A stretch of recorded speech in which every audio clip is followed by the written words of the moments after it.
Example 1. Using factoring to separate different functions. We have to solve the equation tangent x sine squared x equals 3 tangent x, where x is greater than or equal to 0 and x is less than 2 pi. So, the first thing that we see when we look at this function, well, the first thing that I see when I look at this function is that there's a tangent x on both sides of the function.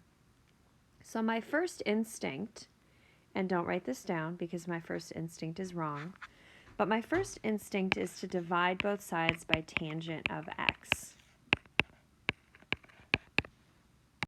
Now, the reason that I cannot do this is because when I divide both sides by tangent of x, I am dividing by the possibility of 0 because I can have tangent of 0.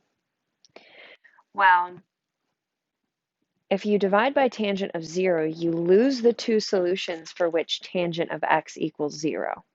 Okay, so I would lose tangent x equals 0. So I would lose 0 and pi as possible solutions,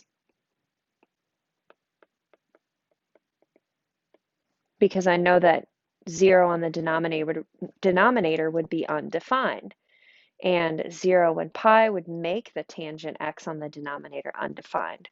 So I'm not going to go this route. I'm going to backtrack, and I'm going to try a different route to solve this. All right, so let's see. I see that I have tangent x sine squared x equals 3 tangent x. So I'm going to move all of the terms to one side and get a 0 on the other side. So I'm going to actually just subtract the 3 tangent x from both sides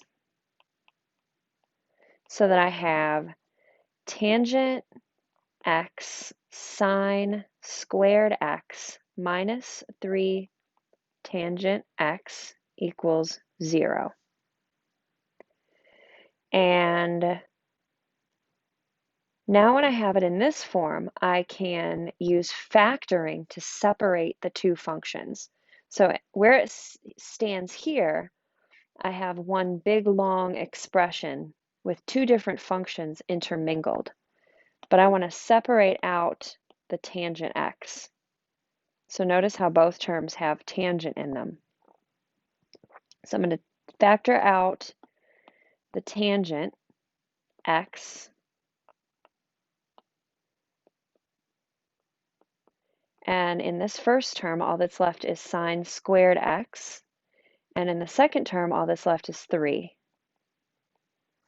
So now I have one term or one factor that's just tangent x and another factor that's just sine squared x minus 3.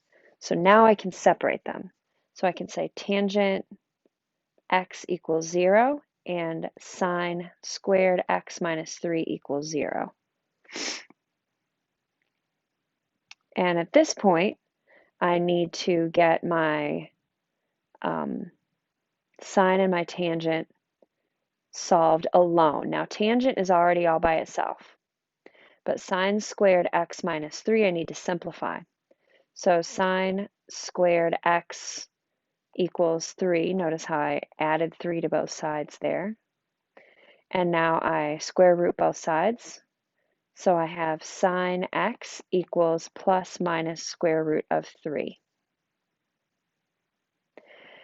Now I'm going to pull my unit circle and apply it to this. So the first unit circle I'm looking at here is the one that has all the simplified tangents on it. And, you know, the traditional unit circle has your coordinate points with x and y, and you know that tangent is y over x. So this unit circle has all of those simplified y over x's. And I'm looking for when tangent of x equals 0, and that happens in two instances. That happens right here at 0 and right here at 180. 0 and 180. And if this were written in radians, this would be at 0 radians, and this would be at pi radians. So tangent of x equals 0 when x equals 0 radians and when x equals pi radians. And those are the only occurrences between 0 and 2 pi. So now to find sine x equals plus minus square root of 3, I need to go find my regular unit circle because I need to look at my y values to check my sines. All right, so I'm looking for all values where y is plus or minus square root of 3. And on this unit circle, I have no y values where sine is plus or minus square root of 3. So for this second equation with the sine x, I have no solution. So the only valid solutions here are x equals 0 and x equals pi.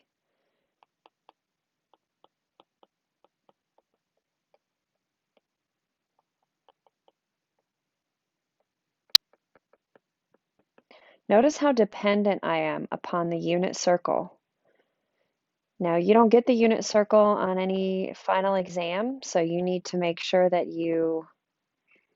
when you get that piece of scratch paper, that you can jot that thing down first thing.